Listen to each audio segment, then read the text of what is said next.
시리즈 12번째 죄의 흐름이란 제목으로 하나님 말씀 전하겠습니다. 이제 우리가 온전한 인내를 쭉 설교 말씀을 통해서 배우지 않습니까? 근데 온전한 인내가 2016년도에 저희 교회에 표 있으면서 또한 2017년도에 교회 2년 연속 표입니다. 즉 저희 교인들은 온전한 인내를 이루기 위해서 뛰어가야 된다는 뜻이죠. 그러면 이렇게 2년 동안이나 거쳐서 온전한 인내에 대한 이야기를 할 만큼이나 인내가 어려운 것인가? 이 목회자이면서 또한 설교를 전하는 사람으로서 과거에 우리 믿음의 선배들의 설교들을 이렇게 보면서 그러면서 그런 관점에서 이 사회를 보면은 이 사회는요 참 어리석은 부분이 많습니다. 왜냐 그러면은 우리 그 청교도 목사님들이 하는 말이 뭐냐면 설교할 때 결론을 말하는 것은 설교가 아니다 이렇게 표현합니다. 결론을 말하는 것은 설교가 아니다 이렇게 표현하죠. 결론만 말하는 것은 무슨 말이냐면 우리가 인내합시다 이렇게 이야기하는 것은 아무 필요가 없다는 거예요. 우리가 사랑합시다, 우리가 믿읍시다, 연약한 자를 도웁시다, 소통합시다, 낮은 자를 보살피십시다 이런 식의 이야기는 아무 필요가 없다는 거예요. 그건 설교가 아니라는 것입니다. 온전한 인내가 되기 위한 그 마음에서 일어나는 것을 샅샅이 뒤져서 그렇게 해서 온전한 인내로 가는 내용이 설교인 것이지. 자, 우리 나가서 연약한 자를 도웁시다. 우리 서로 적을 품어줍시다. 사랑합시다. 이런 이야기들은 우리의 마음을 하나도 바꿔놓지 못한다라고 표현을 하는데 대부분의 이런 TV에서 나와서 하는 이야기들을 보면 물론 그 짧은 시간이기 때문에 그렇죠. 짧은 시간이기 때문에 그러지만 우리는 뭐 동서 간에 소통을 해야 된다. 뭐 남북 간에 소통을 해야 된다. 대화를 해야 된다. 우리는 서로 상대를 이해해야 된다. 가장 좋은 합리적인 방법을 찾아야 된다. 뭐 이러한 헛된 구호들만 계속 남발이 되는 거예요. 저는 이렇게 백분 토론이나 이런 걸 보면서 그냥 토론을 보기가 싫습니다. 그것들은 전부 다 하나도 지켜지지 않을 것들입니다. 다 하나도 지켜질 것들이 아니에요. 그렇기 때문에 이 온전한 인내라는 이 주제 자체가 그렇게 2년 동안 가야 될 만큼이나 아주 복잡하고 아주 중유차대한 그리고 아주 어려운 주제인 것입니다. 사랑하는 성도 여러분, 그렇기 때문에 우리 교인들은 누군가가 세상을 사랑합시다 그렇게 이야기할 때 그냥 영혼 없는 소리구나 그렇게만 생각을 하시지, 와, 저 사람은 세상을 사랑하자고 했으니까 대단한 인격체구나 이런 생각을 하지 말아 주십시오. 그럼 세상을 사랑할 때 어떤 방법으로 사랑해야 되느냐라고 이야기할 때는 다 이야기가 틀려지는 것입니다. 예컨대 지금 이제 우리나라의 이제 교육법에 대해서도 교육도 이제 새로 교육을 개편해야 된다.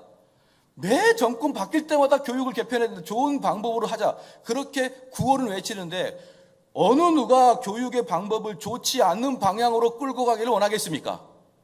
어느 누가 이 사회를 잘못된 방향으로 끌어가기를 원하겠습니까? 전부 다 좋은 말은 똑같아요. 그러나 어떻게 할 것이냐, 요 방법에 들어갈 때는 천지 차이 각자 다른 방식의 생각을 가지고 있다 이 말입니다. 그러니까 우리가 이 땅에 살아갈 때 착하게 살자, 이 땅에 살아갈 때 선하게 살자, 도덕적으로 살아야 이런 이야기는 쓸데없는 얘기이고요. 진짜 중요한 것은 뭐냐면 어떻게 살아가는 것이 도덕적으로 살아가냐 이 말이에요. 어떻게가 중요한 것입니다. 어떻게 해야 우리가 인내를 하느냐, 어떻게 해야 우리 안에 성령이 임재하시냐, 이게 중요한 것이지. 성령이 임재하면 우리는 기쁨을 얻는다, 이게 뭐가 중요한 것입니까? 어떻게 하여야 성령이 임재하냐, 이게 중요한 겁니다. 그래서 사랑하는 성도 여러분, 무엇이든지 어떤 강연이든지 중요한 게 뭐냐면 어떻게인 것이지 결과물을 이야기하는 게 아니라 이 말입니다. 이 말씀을 여러분이 꼭 좀 기억해야지. 이 말씀을 여러분이 기억하면요, 웬만하면 세상 사람들의 이야기에 속아 넘어가지 않습니다. 세상 사람들이 정말 좋은 이야기, 정말 선한 이야기, 정말 착하게 살자는 이야기 들을 때 저건 공허한 메아리에 불과하구나 이렇게 느끼시기를 주의 이름으로 축원합니다. 진짜 중요한 것은요, 어떻게 해요? 어떻게 하는 것이 올바로 살아가는 것이고 어떻게 하는 것이 올바른 교육법이고 어떻게 하는 것이 올바른 사회를 달아가냐는 것이지, 그렇게 구호를 외치는 게 아닙니다. 그런데 이제 우리가 인내를 해야 되는데 그런 차원에서 여러분이 인내를 생각해야 됩니다. 그래서 우리가 참자, 인내하자 이렇게 이야기한다고 인내가 되는 게 아닌 걸 알고 계시지요? 왜냐 그러면 우리 사람들은 항상 이 속에서 생각하는 것들이 악하고 추한 것들만 생각하기 때문에 이 속 마음을 가지고는 도저히 인내할 수가 없는 것이에요. 창세기 6장 5절 말씀에 그의 마음으로 생각하는 모든 계획이 항상 악할 뿐이니라 라고 하나님께서 인류를 보고 평가하신 것입니다.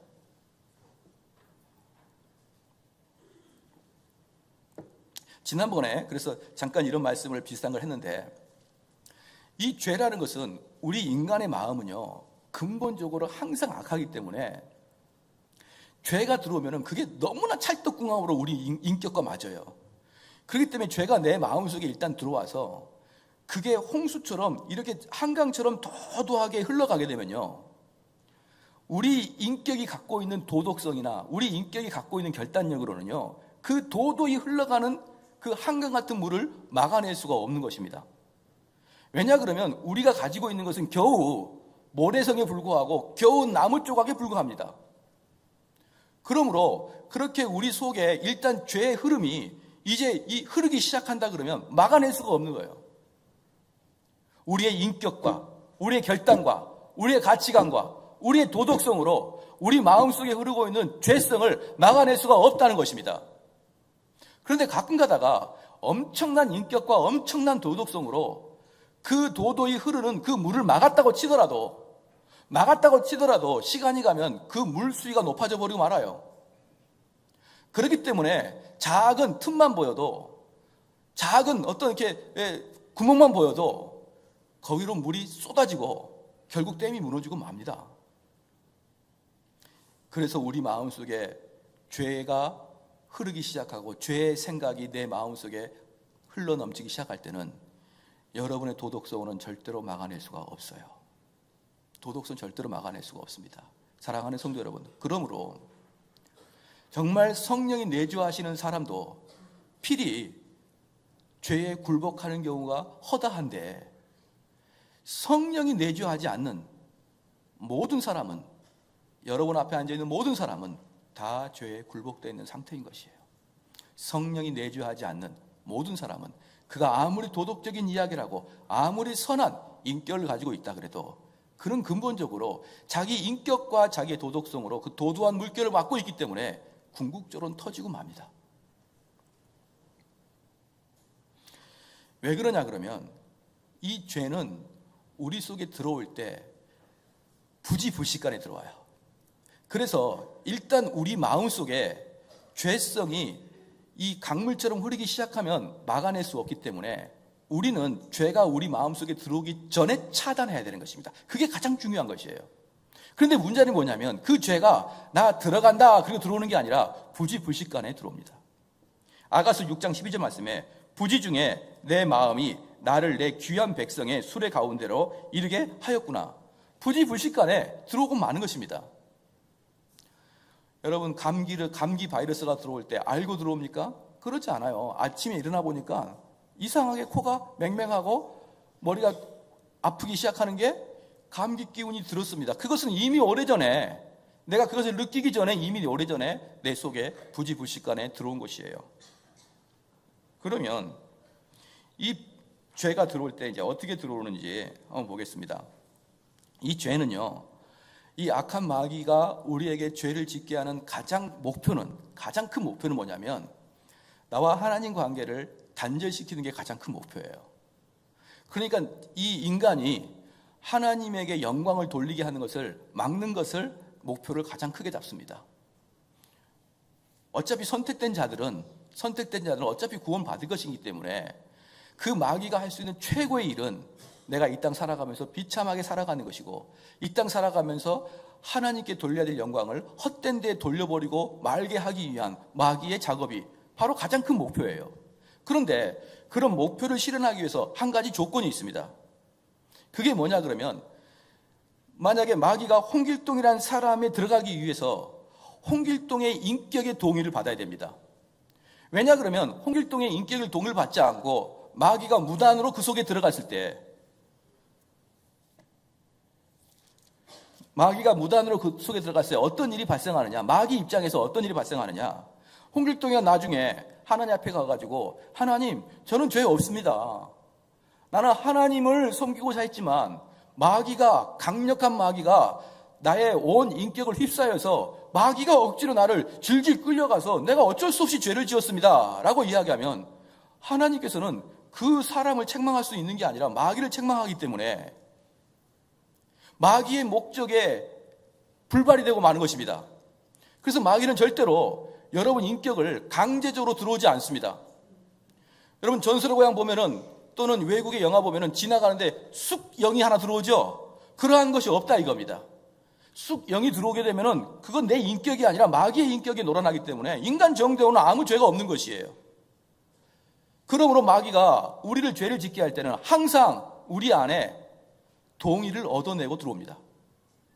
그냥 들어오는 경우가 없어요.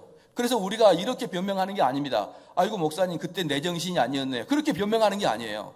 우리는 모든 죄를 질 때 우리의 동의 하에서 마귀의 속삭임이 들어오는 것입니다. 그렇기 때문에 우리 몸 속에 그 마귀가 내통하는 그런 스파이가 하나 있는 것입니다. 사랑하는 성도 여러분, 우리 예수님은 이 땅 살아갈 때 우리보다 수십 배, 수백 배 넘는 그런 사탄의 유혹을 받습니다.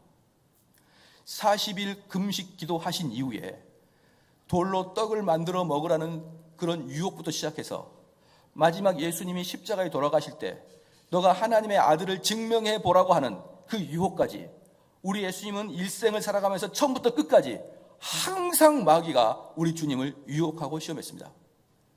그런데 우리 주님은 웨스트민스터 신앙고백서를 여러분이 배워서 아시겠지만 우리 주님은 우리와 육체는 성정이 동일하시나 무엇이 다르다 그랬습니까? 죄가 없으시다 이렇게 말씀을 했죠. 그러므로 우리 예수님은 이 내면 속에 그 사탄이 시험하는 그 시험과 딱 동의할 수 있는 내면에 스파이가 없는 거예요. 그렇기 때문에 아무리 외부에서 우리 주님을 시험해도 내부에서 그걸 받아들이지 않으니까 우리 주님은 죄와 아무 상관이 없으신 것입니다.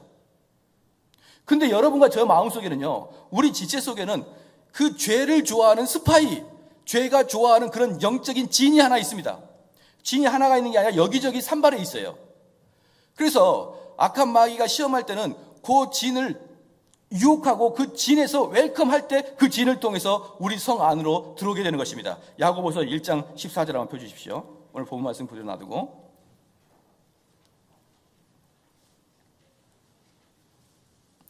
야고보서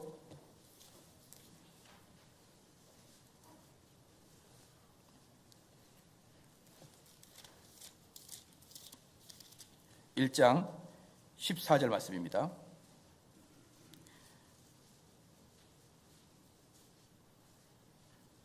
같이 한번 읽겠습니다. 시작.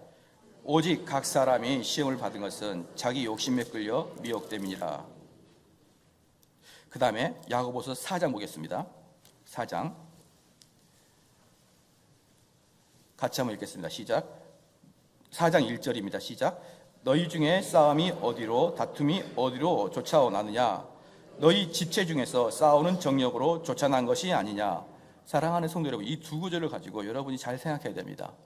그러면 어떻게 마귀가 우리 안에 시험을 넣느냐? 이제 이걸 알아야 여러분들이 우리 속에 죄가 어떤 식으로 경로가 유통되고 흐름을 알아야 그게 바로 스파이인데 그 스파이를 알아내야 여러분들이 죄와 싸워서 그나마 조금이라도 이겨낼 수가 있는 것입니다. 지피지기면 백전백승 아니겠습니까? 그러나 마귀를 우리는 지피지기하도록 백전백승을 할 수는 없어요. 어쨌든 그러나 마귀가 어떻게 우리에게 영향을 끼치는지 잘 봐야 됩니다. 마귀는 우리 속에 있는 4장 1절 야고보서 4장 1절 말씀처럼 우리 속에 있는 지체 하나에게 너희 중에 싸움이 어디로, 너희 중에 전쟁이 어디로 오냐 이 말입니다. 너희 중에 싸움이 어디로, 다툼이 어디로 쫓아나느냐? 너희 지체 중에서 싸우는 정력으로 쫓아난 것이 아니냐? 그러니까 우리 지체 중에 뭐가 있다는 것입니까? 스파이가 있다는 거예요. 우리 지체 중에 싸우는 정력이 있다는 거 아니겠습니까? 근데 그 지체중에 싸우는 정욕이 무엇을 통해 들어오느냐? 여러 가지 성이 있지만 그 중에 하나가 야고보서 1장 14절 말씀에 오직 각 사람이 시험을 받는 것은 무엇 때문에? 자기의 욕심에 끌려 미혹됨이니. 저와 여러분 속에 있는 그 욕심 말입니다. 이 욕심에는 여러 가지가 있겠죠. 그래서 우리가 십계명의 제일 마지막을 보면요. 십계명 제일 마지막을 보면은 내 이웃의 집을 탐내지 말라 이런 말씀이 있습니다. 내 이웃의 집을 탐내지 말라 이런 말이 있는데 그게 욕심인데 이 십계명의 전체의 그 공통 분모는 뭐냐? 욕심이에요. 그래서 이 십계명의 저 10번째 계명은 10번째에 있는 계명이 아니라 이 9계명의 공통 분모가 욕심이고 탐욕이라 이 말입니다.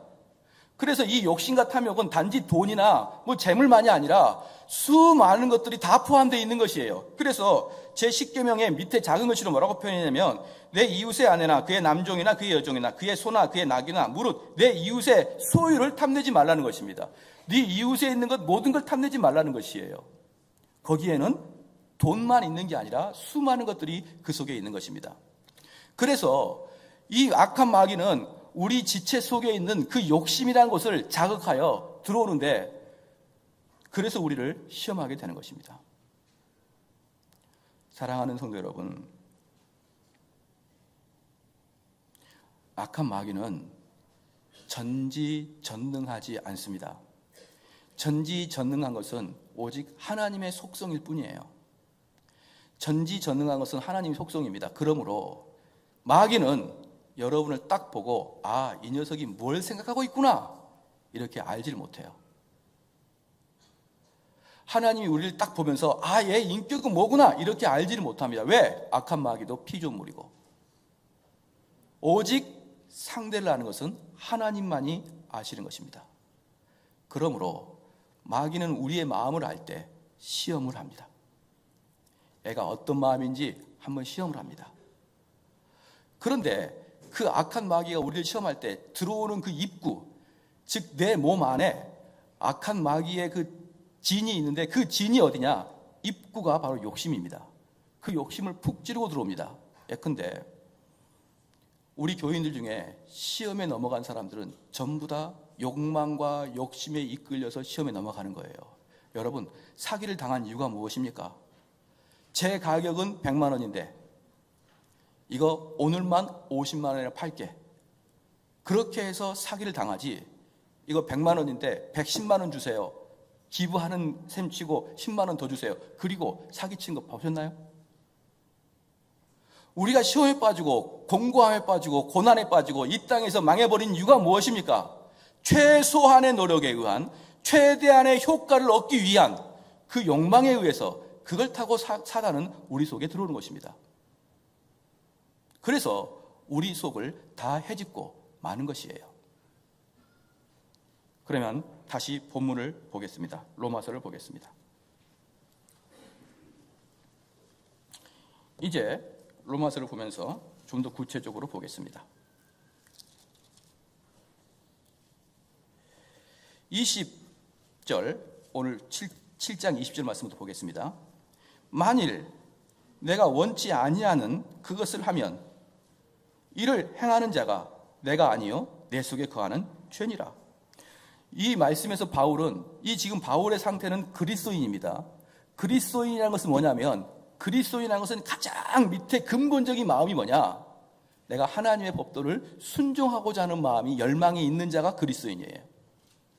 내 마음 가장 깊숙한 곳에서 내가 하나님의 법도를 순종하고자 하는 게 그리스도인입니다. 20절에 만일 내가 원하지 아니하는 것을 하면, 그래서 내가 원하지 않는 것은 뭡니까? 하나님의 법도를 순종하지 않는 거예요. 내가 원하지 아니하는 것을 하면 이를 행하는 자가 내가 아니요 내 속에 거하는 죄니라. 그러니까 내 안에, 이 정대훈이라는 인격 안에 나는 그리스도인인데, 그래서 나는 하나님 말씀을 전하고 싶은데 또 다른 법도가 하나 있는데 그것이 바로 죄의 법도라. 21절에 그러므로 내가 한 법을 깨달았노니 곧 선을 행하기를 원하는 나에게 악이 함께 있는 것이로다. 사랑하는 성도 여러분, 이 사람은 지금 이중인격이 있는 게 아닙니다. 기본적으로 뭐가 있냐 그러면 나는 하나님의 법도를 섬기고 하나님과 함께하기를 즐거워하는 그리스도인이란 말이에요. 그게 나의 정대원의 인격입니다. 그런데 또 다른 세력이 있는 것이에요. 그래서 그 세력이 내가 하나님의 법도를 지키려고 하는데 못 지키도록 나를 방해한다 이 말입니다. 아주 이해하기 쉽게 제가 말씀을 드릴까요? 하나님의 법도를 지키는 정대원의 인격은 여당인 것이에요. 그래서 나는 이 여당이 이 나라의 국정을 운영하고 싶은데 야당이 못해요 이렇게 하는 겁니다. 그럼 여당이 그 일을 하고 싶어도 야당이 반대하게 되면 못하는 수가 많지 않습니까? 꼭 여러분이 그렇게 생각하면 정확합니다. 그래서 내가 죄를 질 때 내가 짓는 게 아니라 내 속에 야당이 짓는 것이에요. 그런데 문제는 뭐냐 그러면 여당이 그 일을 진행할 때 번번이 실패하는 이유가 뭐냐? 여소야대이기 때문에 그러는 것입니다. 여소야대이기 때문에. 그래서 여당은 하나님 법도를 지켜나갑시다. 그런데 야당들이 너 투표해봐 이렇게 합니다. 그러면 결국은 그 일이 진행이 아니 되고 말입니다. 그럴 때 이 악한 법이 뭐라고 이야기하느냐 그러면 너가 하나님 법을 지킬 수 없는 이유를 내가 알려줄게 이러면서 우리에게 정대운 인격에 설득합니다. 그 설득이 뭐냐면 게으름, 나태함, 탐욕, 욕망. 여러분 이걸 우리에게 제시하면서 야 이것들을 차지하는 게 더 옳다라고 저희에게 말합니다. 사랑하는 성도 여러분, 그래서 그 욕망이 이생의 자랑, 안목의 정욕 이런 것들이 내 인격에 가득 차기 시작합니다. 원래는 나는 하나님의 법도를 섬기고 싶었는데 하나님과 친밀한 교제를 가고 싶었는데 계속 밖에서 악한 마귀가 나한테 유혹한 게 뭐냐 그러면 기쁨과 쾌락과 즐거움과 나태함과 게으름과 심지어는 뭐까지 주냐면 반감과 설교자의 인격에 대한 반감과 싫어함과 오해와 편견들을 우리들 마음속에 계속 심으로 말미암아서 나는 원래 하나님과 하나가 되고 싶었는데 이러한 인격들이 내 마음에 가득가득 차기 시작하면서 내 영적인 일을 못하도록 다 막아버린다 이 말입니다. 바로 그 내용이 로마서 7장의 내용이에요. 우리가 죄를 짓는 것은 하나님의 백성이 죄를 짓는 것은 내 인격 자체가 죄가 좋아서가 아니라 하나님의 백성인 자들은 하나님의 말씀의 법도를 지키고 싶은데 그 법도를 지키고 싶어도 너무나 야당이 강해서 그 법도를 지키지 못하도록 방해하는 세력들이 있기 때문에 저와 여러분은 번번이 쓰러지고 말아요. 번번이.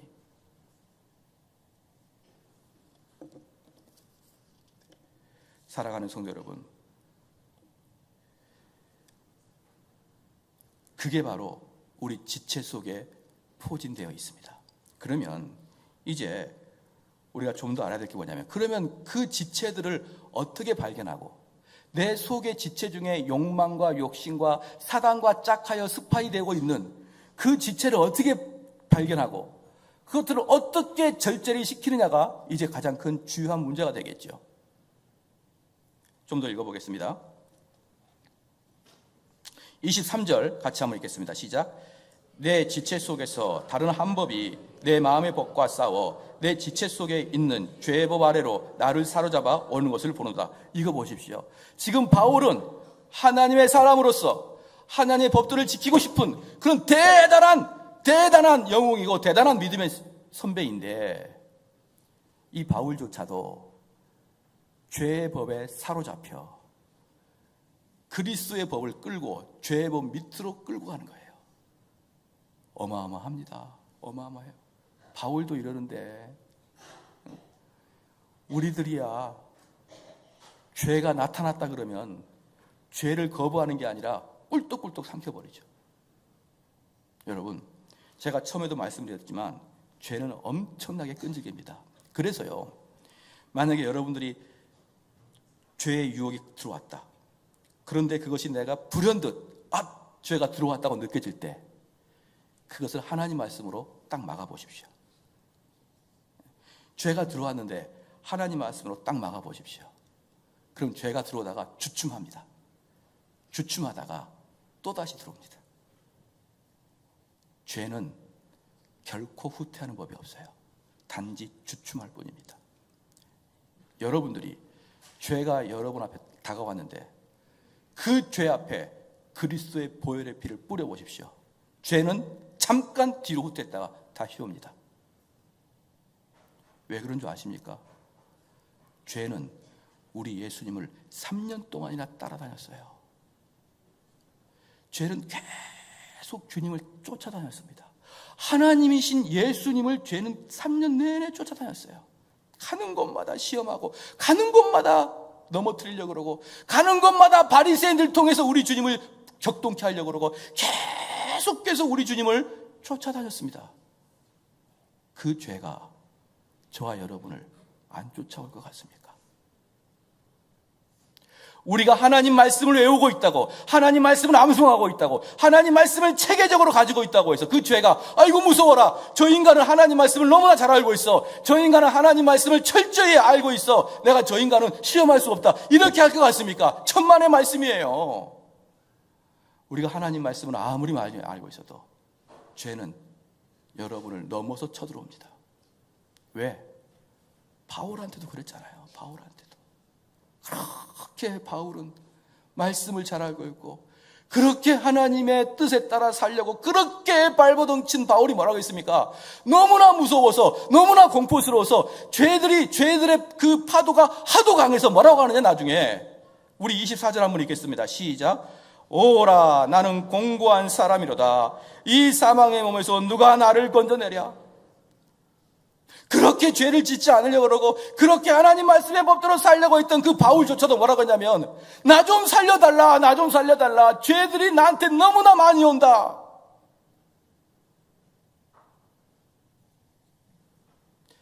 여러분, 이게 죄입니다. 이게 죄예요. 그래서 여러분이 이 땅에 살아갈 때 어떠한 도덕적인 방법으로도 죄는 못 이깁니다. 절대로 죄를 못 이겨요.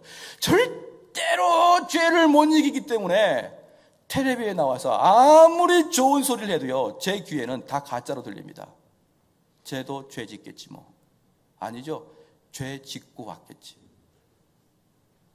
다. 우리도 마찬가지죠. 그냥 안 짓는 척 하는 것이죠. 누구 하나 죄를 이길 수가 있겠습니까? 바울도 못 이기는데, 바울의 그리스도의 법을 죄의 법 밑으로 끌고 가는데. 사랑하는 성도 여러분, 그래서 우리 성도들은 어떻게 돼야 되느냐? 그럼 어떻게 돼야 되느냐? 이걸 깨달으시고 내 힘과 내 능력과 내 결단으로는 죄를 이길 수 없다는 걸 깨달으시고 겸손하게 주님께 무릎을 꿇어야 됩니다. 겸손하게. 그게 겸손이에요. 아는 사람들이 그럽니다. 많은 사람들이 그래요. 목사님, 저는 돈 많이 벌 때는 교만했습니다. 하나님께서 내 교만을 치시고 나를 겸손하게 하기 위해서 나를 망하게 하였습니다. 내가 이렇게 망하지 않았으면은 나는 겸손할 사람이 아닌데, 하나님이 내가 잘나간 나를 망하게 하여서 하나님께서는 저를 겸손하게 만들었습니다. 그렇게 이야기하는 사람한테마다 저는 말합니다. 너 겸손한 거 아니야. 여러분, 거짓말하지 마십시오. 그건 겸손한 거 아닙니다. 그 사람은 돈 벌면 똑같아집니다. 가난해서 겸손해진다고요. 사업망해서 겸손해진다고요. 몸이 불편해서 겸손해진다고요. 여러분, 한번 같이 살아보십시오. 그들과 교제해 보십시오. 아무리 가난해도 얼마나 큰 죄를 가지고 있는지, 아무리 불편해도 얼마나 인격이 안 좋은지 여러분이 실제로 같이 살아보시라 이 말입니다. 내가 이 땅 살아간다고 망했다고 해서, 내가 이 땅 살아간다고 해서 내가 목표가 했던 것이 아무것도 안 됐다고 해서 그것 때문에 겸손해지는 게 아닙니다. 겸손은 무엇입니까? 겸손은 내 능력으로, 내 노력으로, 내 결단으로 죄를 이길 수 없다는 것을 확신하는 사람이 바로 겸손해지는 것이에요. 그것만이 참된 겸손이죠. 내가 능력으로 안 된다는 것을 겸손인 것입니다. 사랑하는 성도 여러분, 이게 자꾸 헷갈리면요, 이게 자꾸 헷갈리면 뭐라고 얘기를 하느냐, 자꾸 망한 것을 하나님이 나를 겸손하게 하시기 위해서 망했다 그러면 무엇이 진짜 큰 문제냐? 그 사람은 참된 겸손을 모르는 위험에 빠져버립니다. 참된 겸손은 여러분이 죄를 컨트롤할 수 없다는 걸 진심으로 느껴야 됩니다. 느껴야 되는 거예요. 그러면 어떻게 되겠습니까? 어떻게 해야 느껴질까요? 그 다음에 24절 제가 읽고 25절 읽겠습니다. 오라, 나는 공고한 사람이로다. 이 사망의 몸에서 누가 나를 건져내랴? 누가 나를 건져내랴? 누가 나를 건져내랴?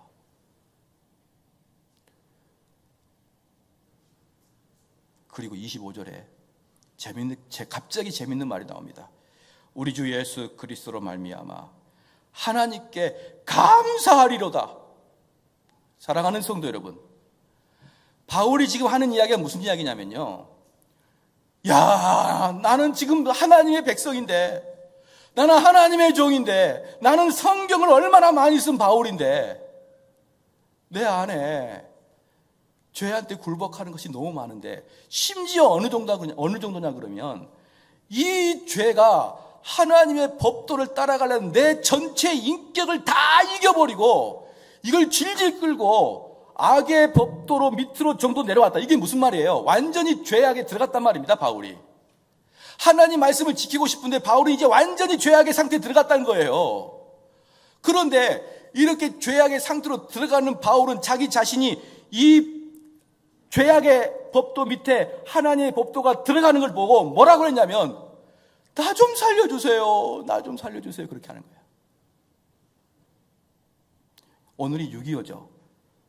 6.25 때 북한군이, 지금부터 1950년에 북한군이 남침하여서 곧바로 낙동강 이남까지만 남겨놓고 다 차지했지 않습니까? 그때 낙동강 이남에 있던 우리 아군들이, 또 백성들이 소리를 지르면서 미국과 유엔에게 살려주세요, 살려주세요 그랬습니다. 우리 좀 살려주세요. 우리가 죽게 되었나이다. 우리를 살려주세요. 여러분, 영적 전쟁에서도 내가 하나님 법도에 실패하고 악한 마귀의 법도에 들어갈 때 우리는 살려주세요라고 외쳐야 됩니다. 그런데 문제는 뭔지 아십니까? 그게 감사할 내용이에요. 25절에 그게 감사하답니다.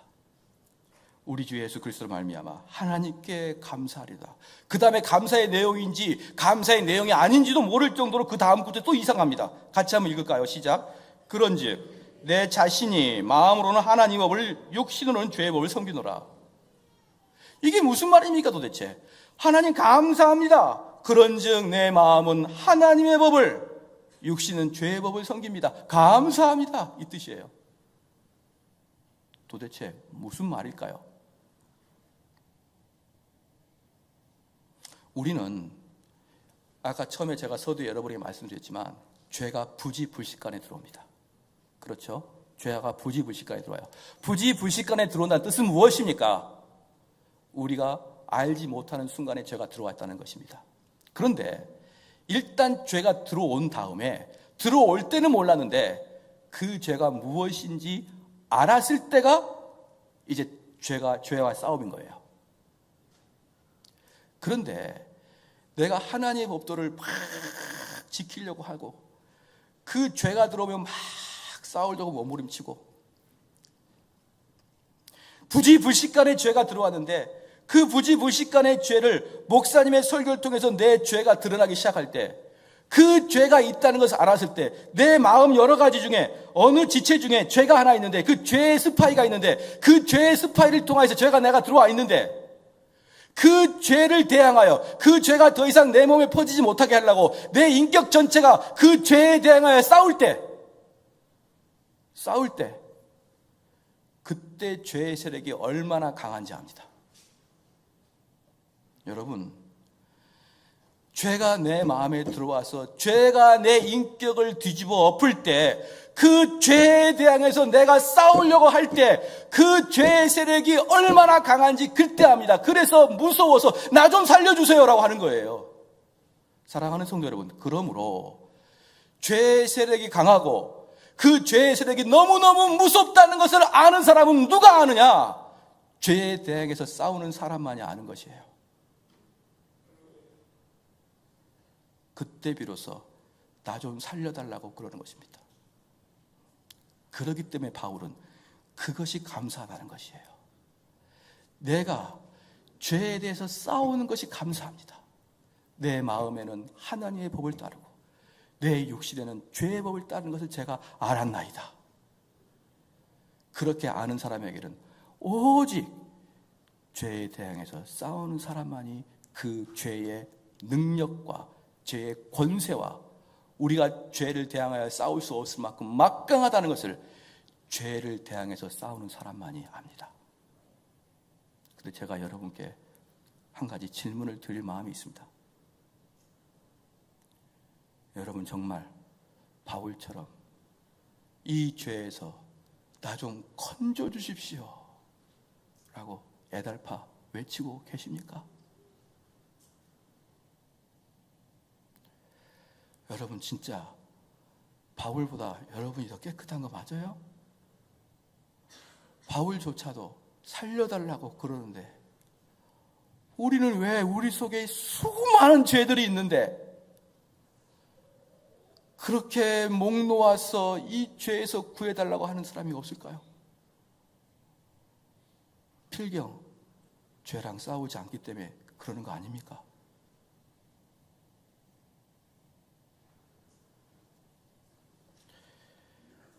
그러므로 사랑하는 성도 여러분, 참된 그리스도인 어떤 것이 참된 그리스도인이냐? 참된 그리스도인은요, 계속 내 안에 죄를 불러들이는 간첩의 진이 어느 곳인가를 찾아내는 게 참된 그리스도인입니다. 여러분 잘 들으셔야 됩니다. 저희 교회가 지금 금요 기도회를 하다가 여러 가지 이유 때문에 수요일 날로 바꿨습니다. 그래서 수요 예배가 2시간을 합니다. 1시간은 예배를 드리고 1시간은 기도회를 합니다. 즉 기도회를 수요 예배로 바꿨어요. 근데 저희 교회 수요 예배 수요 기도는 기복적인 기도를 하나도 하지 않습니다. 제가 개인적으로는 기도하다가 기복적인 기도를 할 수가 있겠죠. 하나님 사업이 안 되는데 사업을 잘 되게 해 주십시오. 하나님 내 자녀가 이번에 취업을 잘하게 하여 주시옵소서. 하나님 아버지 내가 이번에 아픈데 고쳐 주십시오. 이렇게 기복적인 기도를 하실 수가 있겠지요, 개인적으로는. 그러나 기도 제목으로는 1시간 내내 1년 내내 어떤 기도를 하느냐? 내 마음밭에 거짓되고 추하고 가짜인 지역을 찾아내는 탐색의 기도를 합니다. 1시간 동안에 내 지역에서 하나님께 반대 기항을 들고 하나님에게 대적하고 악한 마귀가 유혹하면 그때그때 넘어지는 그 죄된 세력들이 여기저기에 산재해 있는데 그 세력들이 무엇인지를 찾아내는 게 바로 수요 기도예요. 자, 이렇게 몇 년 했더니 어떤 일들이 발생하느냐? 많은 사람들 중에 뭐라 그러느냐? 목사님, 그러니까 기도할 게 없습니다. 이렇게 이야기가 되는 것이에요. 사랑하는 성도 여러분, 이게 얼마나 위험한 일이냐 그러면 그 사람은 일평생 살아가면서 그리스도인을 살아가면서 자기 내면에 무엇이 있는지를 살펴보지 아니하고 계속 시각에 밖에만 쳐다보고 있는 것입니다. 자기 내면에서는 이미 썩어 문드러져 있고 이미 잡초가 가득 차가지고 볼품이 없는 그런 마당이 되었음에도 불구하고 자기 내면에는 무엇이 있는지 모르고 밖에만 쳐다보는 것입니다. 우리 내면은 이미 풀로 가득 차 있었는데 자기 내면을 못 보는 거예요. 그러나 그리스도인들은 자기 내면을 보는 전문가가 되어야 되는 것입니다.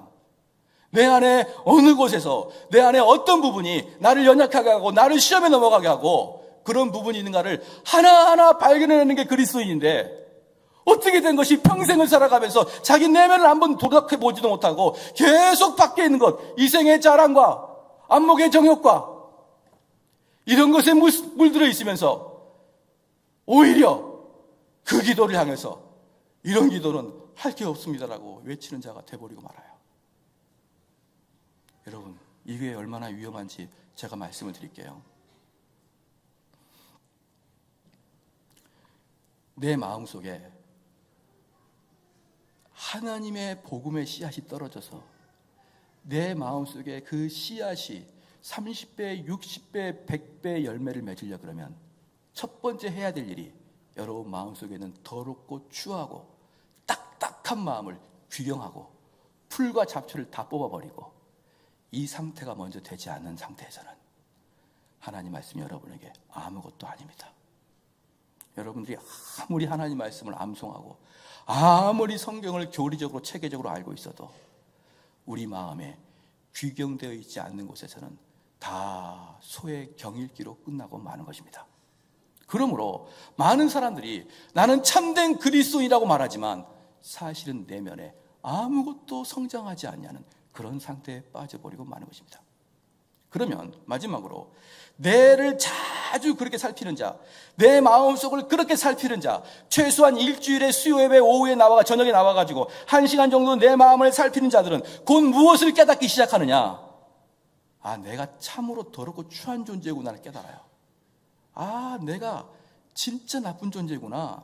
왜? 바울처럼 탄식하면서 내가 이런 식의 나쁜 놈인 걸 내가 이제야 알았습니다. 하나님 나를 용서해 주십시오 라고 자기 내면의 문제가 얼마나 심각한가 알아요. 쉽게 말하면 내 마음속에 암이 다 퍼진 걸 알아버린 거예요. 내 마음속에 암이 다 퍼져버렸으면 다른 사람이야. 코가 비뚤어졌건 눈이 짝짝이건 내 마음속엔 그게 들어오지 않고 어떻게 해야 이 암을 이겨낼 수 있을까에 집중하듯이 내 내면을 탐색한 사람들은 다른 사람 볼 시간이 없이 내 죄 때문에 하나님 앞에서 뒹굴기 시작합니다. 사랑하는 성도 여러분, 그러므로 내 내면을 탐색하지 않는 자들은 필히 다른 사람을 쑥덕거리고 욕하게 되어 있습니다. 이건 필수적입니다. 엊그저께 제 딸하고 페이스톡을 했습니다. 아르헨티나에 있어요. 참 옛날에 어렸을 때는 서울 살고 시골에 전화해도 DDD만 해도 돈이 땅콩 떨어지는데 시골에서 뭐 외국에는 전화할 수도 없고 지금은 지구 반대편에 얼굴을 보고 전화하니 얼마나 좋은 세상입니까? 전화하면서 이제 딸아 한국 올라면 한 달 남았다. 이제 아빠가 보고 싶냐? 그랬더니 우리 딸이 보고 싶지 뭐 이러면서 영혼이 없는 대답을 저에게 했어요. 아, 이 인간이 마음이 많이 떴구나 이런 마음이 들었어요. 그러면서 제가 야 이제 한국에 오면은 친구들도 많고 이제 설득을 해야 되니까 한국이 얼마나 좋은지를 설득해야 되니까 친구도 많고 교회도 오고 얼마나 좋냐 했더니 아빠 나는 한국 친구들보다 아르헨티나 친구가 좋아 이렇게 얘기하더라고요. 왜? 그러니까 여기 있는 한국 친구 말고요. 거기에 한국 친구도 있지 않습니까? 한국인 교회 다니는 국내 교회 다니는 애들이 있어요. 교회에. 왜 그러냐? 그랬더니 한국 친구들은 나랑 둘이 있을 때 항상 없는 애를 욕해. 항상 없는 애를 욕해. 그러면 내가 없으면 날 욕할 거 아니야. 그러니까 나는 그냥 찝찝해. 걔네들하고 같이 있으면. 걔 말투예요. 제 말투가 아닌 걸 이해해 주시기 바랍니다. 이렇게 이야기했어요. 찝찝해. 뒷담화 깔 것 같아서 찝찝해. 괜히 조심스럽고 그래. 제가 깜짝 놀랐습니다. 그럼 아르헨티나 애들 안 그러니? 안 그래. 아르헨티나 애들은 단 한 번도 둘이 있을 때 다른 사람 이야기한 적이 없었어. 사랑하는 성도 여러분, 제가 이때까지 한국 민족으로서 한국 토종인으로서 외국에서 살아보지 않은 제가 어느 나라든지 사람들은 다른 사람을 뒤에서 툭덕거리가 생각했어요. 근데 아르헨티나 애들은 청소년들은 모르겠습니다. 어른들은 어떻게 될지. 거기에 있을 때 다른 사람 이야기 안 한답니다. 근데 우리는 어때요? 습관적으로 하죠. 여러분 지금부터 일주일 동안 하나님께 헌신한 마음으로 다른 사람 만났을 때 그 다른 사람 이야기 하지 않는다는 마음으로 일주일만 살아보십시오. 그럼 여러분의 이야기 중에 90%는 사라질 거예요. 저는 너무나 깜짝 놀랐습니다. 야, 다른 사람을 이야기하지 않는 그런 문화도 있구나. 저는 모든 사람들이, 모든 민족들이 다 똑같다고 생각하니까 지금까지는 어느 누구나 다 똑같다고 생각했습니다. 근데 우리 애들은 우리들의 이야기만 하지 여기 없는 사람 이야기 안 해. 아빠, 그러니까 나는 한국 애들 만나는 게 힘들어. 사랑하는 사람, 저는 충격을 받았어요. 충격을. 그러면서 어떤 느낌이 드냐면, 우리가 어떻게 아르헨티나에 선교를 간다고 말할 수가 있을까? 우리가 어떻게 아르헨티나에 선교를 간다고 말할 수 있을까? 우리나라보다 더 못 살고 우리나라에 비해서 카톨릭 국가인데 어떻게 우리는 그곳에 선교를 하자고 한지만 우리의 인격은 그들을 따라갈 수가 없는데 우리가 어떻게 그들을 선교한다고 말할 수가 있을까? 사랑하는 성도 여러분, 쑥덕거리지 마십시오. 쑥덕거린다는 그것은 빙산의 일각입니다. 왜 쑥덕거리냐 그러면 그는 여기에 없는 다른 사람보다 내가 더 낫다는 것이고, 내가 더 낫다는 것은 자기가 인생 살면서 자기 내면을 한 번도 돌아보지 않은 아주 난글상 같은 그러한 인격인 것을 아시고 계십니까? 다른 사람 이야기하고 싶을 때 입을 한번 다물어 보십시오. 얼마나 우리 입이 멈칫하는지 한번 경험해 보시라 이 말입니다. 우리는 로마서에서 아주 재미있는 이야기가 발견된 것이에요. 오라, 나는 공고한 사람이로다. 이 사망의 몸에서 누가 나를 건져내랴. 우리 주 예수 그리스도로 말미암아 하나님께 감사하리로다. 그런즉 내 자신이 마음으로는 하나님의 벌, 육신으로는 죄의 법을 섬기노라. 여러분, 한 주간 살아갈 때 이제 하나님의 법을 가지고 이 악한 죄와 한번 싸워보십시오.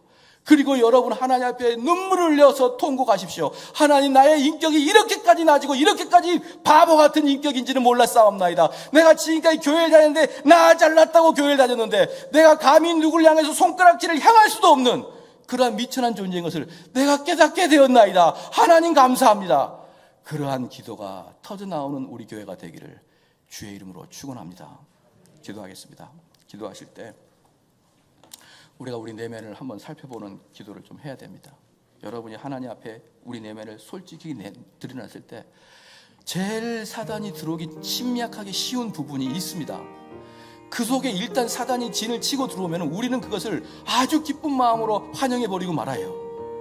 그런데 우리는 그렇게 추악한 내 자신을 발견하지 못하고 내 자신이 정의롭다고 다른 사람을 욕하고 있는 상황이 지금 현대 우리의 모습인 것입니다. 그걸 우리가 이 시간에 회개하는 기도하겠습니다. 기도합니다.